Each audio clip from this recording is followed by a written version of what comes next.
Hi, everybody. This is Joanne from Read Science, and I'm here with my co-host, Jeff Shaumeyer. And we are joined today by Marta Zaraska. And we're so glad to be talking to you today about your new book called Growing Young. Let's see, the subtitle, How Friendship, Optimism, and Kindness Can Help You Live to 100. So it's things that are more important than exercise and diet, right? Yes, that appeared so. I just was wondering, so this is the first book I've seen about these recently, about different factors to help keep you young. So I honestly, this year I have read in less than a year, probably less, so January. So I read a book like in November by Sue Armstrong, who has been a guest on our show about P53 gene, but she wrote a book called Borrowed Time, The Science of How and Why We Age. Then early in the year was one by David Sinclair called Lifespan, Why We Age and Why We Don't Have to. And then I also read another book called Immortality, Inc., about renegade science, Silicon Valley billions, and the quest to live forever. So a lot of these were about the actual, we see the telomeres. You mentioned telomeres, and we can talk about those. You know, here's what you could do. You could take this pill, and you could sleep, and you could do this, and you can do that. But they were less focused on these friendship, optimism, kindness, these softer things, these things we actually have some control over. And I thought that's interesting that, you know, we are really looking for answers of how not to get sick and old too quickly. And so I'm wondering what motivated you to go ahead and do this book? I mean, it was just science, you know, it was not that I was motivated by anything particular, just finding these studies and just being intrigued and wanting to find out also for myself what really makes us healthy. Because for a very long time, I was always very interested in living healthy. So I eat healthy, you know, and I exercise and so on. And because I've been writing about this for so many years, I wanted to see myself if I'm doing things right. You know, I would also love there to be a pill that just, you know, you just pop it and everything is perfect. But unfortunately, most times it's just wishful thinking, and this is not how it works. And we are the way we are, as I mentioned. You know, our bodies are still out there, you could say, in the savannah, and we are social species that need to certain things, this involvement with others to function properly, and no pill will replace that. And also, you know, when you think about pills, I find it a little bit sad. You know, you just pop something, live forever, and but isn't it more pleasant to gain the same effects or even better effects because we have no pills like that? And also be so much happier because you are with other people, you are kind, you are connected. You know, this is just so much nicer. It still could be a hard sell, at least in America, where, yes, the pill that takes care of the particular thing or the superfood that solves the particular problem seems much more popular than the fact that, you know what, if you just live a better life and enjoy it more, you'll live longer. It's like, people, I'm not going to do that. I don't want a better life. Yeah, but suppose for some of us, and I could use myself as an example, even that, you know, I was much more introverted years ago. I used to be much more neurotic. I worried about things all the time. And part of what you're telling us is that science tells us that if we worry less and are involved more with people in some way, we don't have to turn into extroverts, that we will feel better and it will help us live longer. And the good news is you can learn these things. You can learn to be less neurotic. You can learn how to engage with people in a useful way that still is not awful even for introverts. And I felt that was true. I think I decided 40 years ago, why worry about certain types of things that I can't do anything about? And I practiced not worrying about them. Now, that's one thing. But you have in the book the documented things that tell us, yes, we can learn how to do these things. And in essence, we can practice them until we're better at them. And then we get the benefits, provided we're motivated in the right way to do this, right? And that's a nice thing, that we can even learn how to be nicer people. Totally, these are things we can learn and practice, and exercise in a very similar way. We can exercise our muscles to get them stronger. You've mentioned neuroticism yourself. This is one of the personality traits that are the most connected to our health and longevity, this one in negative ways. So the more neurotic you are, the worse it is for your health. Mm-hmm. So when you think about this kind of Woody Allen characters in the movies, they would not live the longest. And yet, these are the things that can be changed through practice. Most personality traits all of them can be changed. Some of them easier, like neuroticism or conscientiousness. Some of them a little bit harder, like extrovertism, for example. But you can work on them basically by faking until you make it. So every day you do things as if you were less neurotic, or more conscientious or more extroverted, and it actually becomes a habit, and it actually changes your personality. And the same even with empathy. People just sometimes say, I'm just not a very empathetic person, but the genetic part here is really, really small. And we can really practice and learn empathy in a very similar way. We can, work on our muscles. Also, not everybody is born with the same basic, muscle development or whatever. Then some people have it easier to work on their muscles, and yet it doesn't stop us from trying. And it should be the same with empathy, And there are so many things. I also give examples in my book that you can actually do to exercise your empathy. And usually these are very pleasurable things, like reading novels, for example. Mm-hmm. Mm-hmm. That's right. One thing that was in the book that surprised me, because it was just taken for granted, it's become a part of at least Western society, the type A personality is really not a thing, or is not that big of a fact. I was like, it's not a thing. No. We said this since the 50s and the 60s. It's a thing. It was a tobacco thing, actually. As I write in the book, by now we know that it was basically an invention by the tobacco industry to divert the blame from cigarettes to something else for cardiovascular problems. It was basically invented to just shift the focus on something else. And no, it doesn't exist.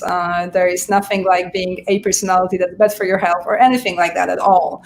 It's pure invention. So now it became cultural. It's in so many books and movies, so we kind of believe it, but it's not real. What is real is a D personality, which stands for distressed, so kind of very nervous, neurotic, worrying constantly, depressive, pessimistic.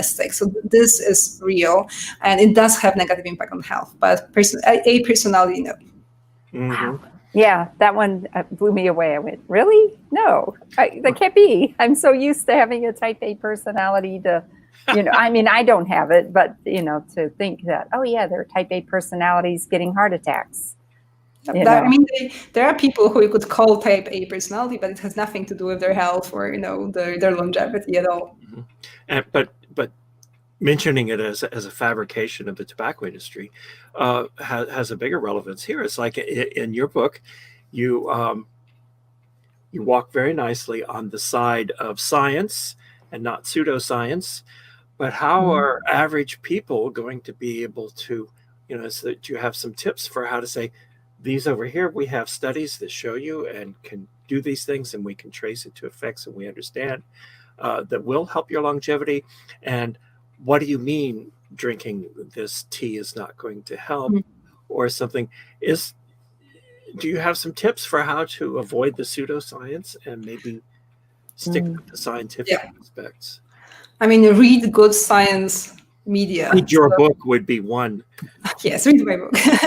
But in general, avoid poor quality of media. So just go for the highest, the media of the highest standards. Like, for example, Scientific American is amazing. In the UK, New Scientist, Discover. There is media out there. The Washington Post, also the New York Times. So read really the newspapers and the magazines that have the highest standards out there, and forget about everything else. Because unfortunately, there are always. First of all, there are some journalists, unfortunately, I'm among them. Among journalists, but we sometimes, as journalists altogether, may be guilty of selling stories just for the sake of selling stories. And the internet, is full of things that are based on very poor science or no science at all, or misinterpretation of science. So the best tip ever is just to go and read only the best sources and forget about everything else. And Joanne and I can agree, as as scientists, even science has its flaws, and we try to correct those as we go, but they happen everywhere because we are human beings. You do your best.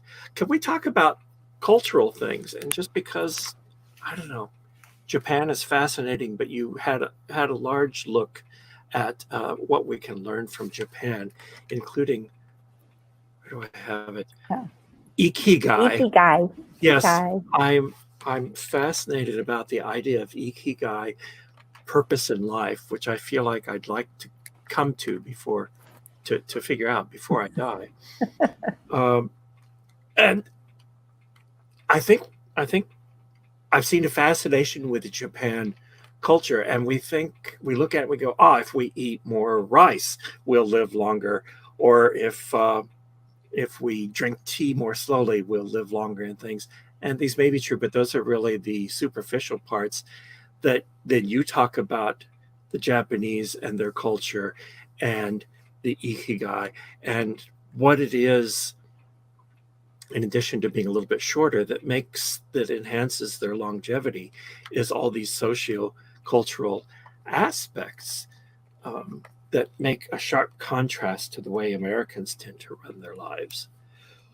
I mean, certainly, the diet plays a role, the being shorter plays a role, and some other genes. But, the fact that Japanese are the longest lived nation on the planet, they have also some cultural things we could learn from. And one of them, as you've mentioned, is the Ikigai, or what's generally translated into having the reason for living. And when I travel in Japan, this is something people talk very often about, including longevity researchers. When I talk to longevity researchers in the West, they usually start with diet and exercise, and things like purpose in life usually don't come up at all. And in Japan, it comes up very, very fast. And just like, for example, whether the society is equal or not, egalitarian or not, it also comes up very fast in the conversation about longevity in Japan. And Ikigai is recognized as a health driver to the point that the Health Ministry of Japan also says this is one of the main drivers of healthy living, having a purpose in life. And for example, nowadays the place in Japan where people live the longest is no longer Okinawa. It's actually Nagano Prefecture. So, all these books about Okinawa diet are no longer now it's Nagano. And one of the reasons that the local health authorities think are driving the longevity is exactly that the number of people who have Ikigai, or purpose in life, in Nagano are particularly high. And also, it's also the prefecture with the highest numbers of people who are working so-called silver hair jobs. And yes, I was very excited about that. Listeners is absolutely, at least for me, it was mind-blowing when I heard about it, and completely confusing at first. Basically, it's when people retire, but they don't really retire. Instead, they retire from their original careers, and then they go to a job agency that's called the Silver Hair Job Agency, and they look for another job to work until they basically die. And the idea here is that the job that they're having is something much, much simpler and much easier than the jobs they were doing before. So it will be, for example, being a parking attendant, or a public space gardener, or helping children cross the street on the way to school, for instance.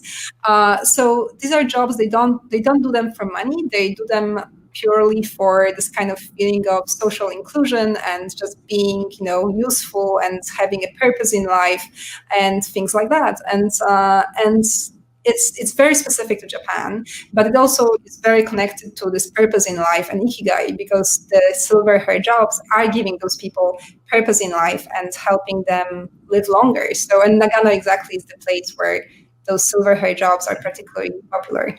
And that's right. The useful, practical explanation. That purpose in life we tend to think of as a grand cosmic thing in America, but purpose in life is a reason to get up in the morning or to do something and to have a responsibility of some sort. And it does not have to be a large scale change the world purpose in order to work well, as these silver-haired jobs show us, right? But also the important part here is this kind of giving part, because a few times I had this conversation exactly already in the West, that when people said, okay, my ikigai is playing golf. And in general, I don't think this is how the Japanese mean it. So usually it's also the part of giving to somebody else and taking care of other people is very important here. So it's not exactly the same thing as the reason to get up in the morning, not totally, right? It's much more nuanced than that, and usually involves, people say that taking care of my grandchildren, for example, is my ikigai. Volunteering in my community is my ikigai, things like that, right? So things that are very social and have this kind of giving part to them. But I'm very impressed, and I feel almost motivated to start a silver hair society or something, because I mean, you can see I'm beginning to think about things like silver hair jobs, and I really was delighted to read about that. And that you can talk about, but it's like, thank you. I'm just learning about silver-haired jobs has impressed me a great deal. Well, I say, if I look at the hospital auxiliary, it is older people who are volunteering. They're retired and they've gone and they want to still be useful. They still want to get out of the house and interact with people. So it seems these ladies have been right all along. They probably have. So, early on you mentioned, this is your second book, and you said before you wrote nonfiction, you were writing novels. So yes. what's the change? And then, as far as, mistakes of youth. explaining science to the general public, that's a great purpose in life as far as we're concerned. I've been a journalist all way long. Even when I was writing my novels, it was just kind of more of a hobby thing, I guess.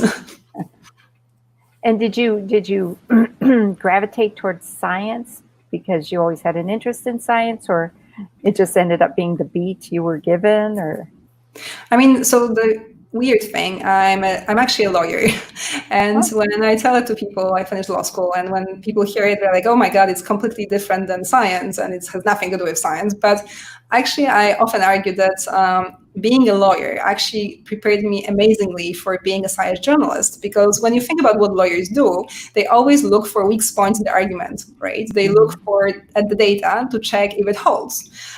They try to see the argument from both sides. So this is exactly, and they also read very difficult, very badly written stacks of papers, as their job. So this sounds exactly what I'm doing right now. So even though I never practiced as a lawyer, but definitely the law school prepared me to what I'm doing right now. But I've been a journalist for over 20 years now, so it's been a long time, and I'm also married to a scientist. So here at home, we are all reading papers and talking about papers, and so yeah. I don't know. Do you have tips for all those people who would read scientific papers? Oh. So who wants to read scientific papers? Well, reading scientific papers is a slog. Yeah, like for pleasure, or well, they might, or to become journalists. Although it's usually where I emphasize, it's like scientific papers are not meant to be read quickly. No, that's for sure. I mean, first of all, they, as we all know, scientific papers differ in their quality tremendously as well. So you have to be very careful of what you're reading, because there is some very bad research out there, unfortunately, as well. And there are some even journals that, are not even peer reviewed, and they appear to be peer reviewed. So you have to be very careful about your sources as well, right? So look at the best journals. Once again, just like with regular media, you have to look at the top, and the ones that are, like the Lancet, for example, right? Or the BMJ. So really the best sources, because there can be some very bad sources as well. Here's a quotation that I had from rather late in the book, and it's awfully hard not to read that in our current context of a pandemic raging around. But you say policymakers are beginning to focus their attention on issues such as loneliness and divorce rates, yet they still mostly see them as social problems, not public health issues. That should change.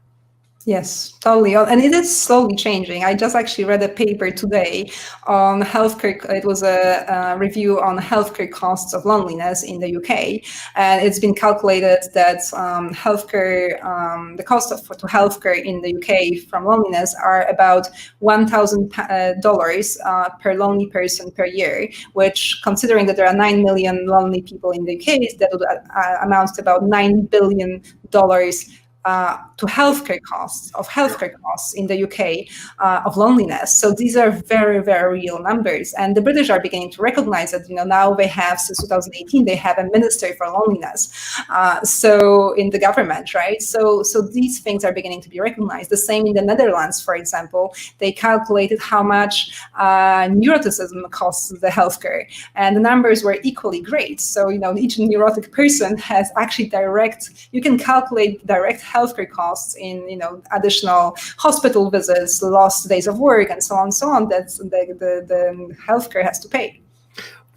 I think we have a particular problem with that in this country that maybe we can figure out, but because we have several things that we'd be better off treating as healthcare problems rather than social problems, I think. Social problems, treating it as a social problem gives us all sorts of deniability and peculiarly American ways of doing that. What comes with shifting from seeing something as a social problem to seeing it as a health problem? Practically speaking, how it's handled, how it's discussed, that would be an improvement.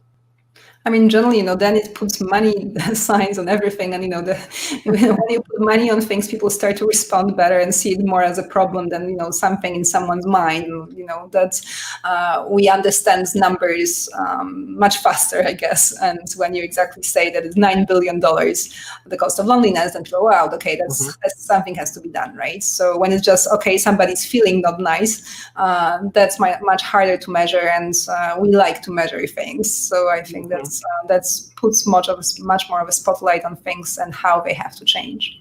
But then the type of solutions that you might consider to try to ameliorate these problems also is quite a bit different. It's a big perspective change, isn't it?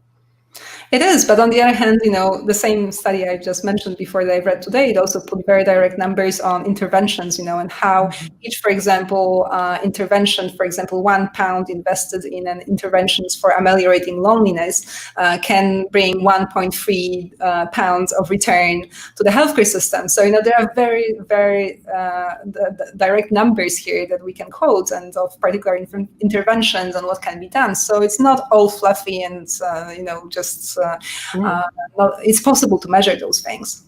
Mm-hmm. So I wonder, and I wondered a lot as I was reading the book. There's a lot of things here, like hugging and talking in person and, doing all these things. And maybe this is dialed back a bit with the pandemic. We can't go over and hug grandma. We can't, if we saw our aunt, we can just, run up and hug and in cultures that hug, things like that. So, do you foresee any other, maybe health issues that may come other than directly getting sick from the pandemic? Definitely the problem is, that social isolation is really bad for our health. And not only people who are socially isolated have shorter telomeres, but also social isolation has actually impact on our antiviral response, which is kind of worrisome when you think about it. So, for example, when people are socially isolated or feel lonely, they are much more prone to fall sick from viruses. And the studies were done on both rhinoviruses, but there were also studies done on the classic coronaviruses, the old school ones, not the which also show that, if you are stressed and socially isolated, you are much more prone to fall sick, which makes you think about the current situation and how it's complicated, right? But on the other hand, I'm quite optimistic here because I hope that what we are going through right now, maybe it's a temporary situation, right? If we were in the situation for 10 years, yes, that will be a problem. But because it's so temporary, I hope that it will just shift the focus we are having on and make us appreciate the relationships, make us appreciate how important it is to be with others and hug and be in physical contact. Many people who are now working only online are beginning to appreciate, for example, how important the meeting your coworkers at the water cooler was, right? Before they thought it was just something, a nuisance maybe, but now they see these are important things, and they are. And maybe if we realize their importance right now and recognize it, and maybe in the future it can actually boost our health because we will be more likely to invest in our social lives. This is a huge opportunity, I hope, in the United States, because there are a lot of things being exposed, most of which are touched on one way or another in your book about the difference between health problems versus social problems, appropriate responses, all sorts of things. And then here's one more quotation that I thought bared on that. You say, one thing that kept coming up in my interviews with Japanese researchers, something that usually wasn't on the table when I talked with their Western colleagues, was the connection between longevity and egalitarianism. Yes, that's one exactly. It was very important point to most, I think, all of the longevity researchers I talked to in Japan. That egalitarian societies, the one where Gini index, is much healthier, are actually better off in terms of longevity. And there is research out there that confirms that, exactly, even calculating, by Gini index, how it actually influences the health of nations. And Japan is definitely much more egalitarian in that regards than, unfortunately, US. And so this is another thing, we can definitely improve. And this is not only because the natural thing here is to think, okay, it improves the situation of the people who are poor, or but it's not the case. It actually improves health for everyone, even for those who are the most privileged in the society. They also benefit their health and longevity if the whole society is more egalitarian. And this is possibly for these feelings of trust, connection, bondedness, neighborliness, strength of community, which are also important to our health. The more we divide, the more we don't trust each other, the worse all this, all the hormones we talked about, the HPA axis, all this, it all malfunctions. So you cannot escape it, even if you're privileged. There's even research on gated communities and how they affect us negatively in terms of health, for exactly these feelings of trust and connection. So you cannot escape it by just, okay, I'm rich, I have privilege, doesn't matter. It does matter. Yeah. Interesting. So we're coming towards the end of this time together. Is there anything that we didn't mention that you wanted to say about your book? Yeah, so I think one thing, especially when you say the title, it's like how optimism, friendship, and kindness can help us live to 100. And people often focus on this 100 part, and they tell me that they don't want to live to 100. And the thing is that I think it's a very common misconception that people assume that if you live to 100, it means you're going to be sick for a very long time. And the interesting part is that what I also discovered researching Growing Young is that when people live particularly long, they also tend to stay healthy for a very long time. So when you hear about somebody running their first marathon at 95, this is not actually something to be so amazed about. So for example, when people live to their the average lifespan, so 80 something in the West, they tend to spend about 18% of their time on Earth being sick.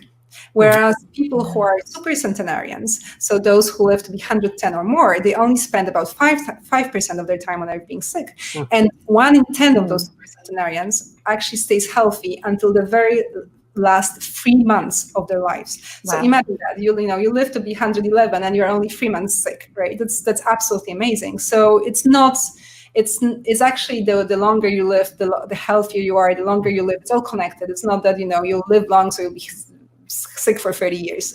Of course it does happen, but it's not. It's more of an exception than a rule.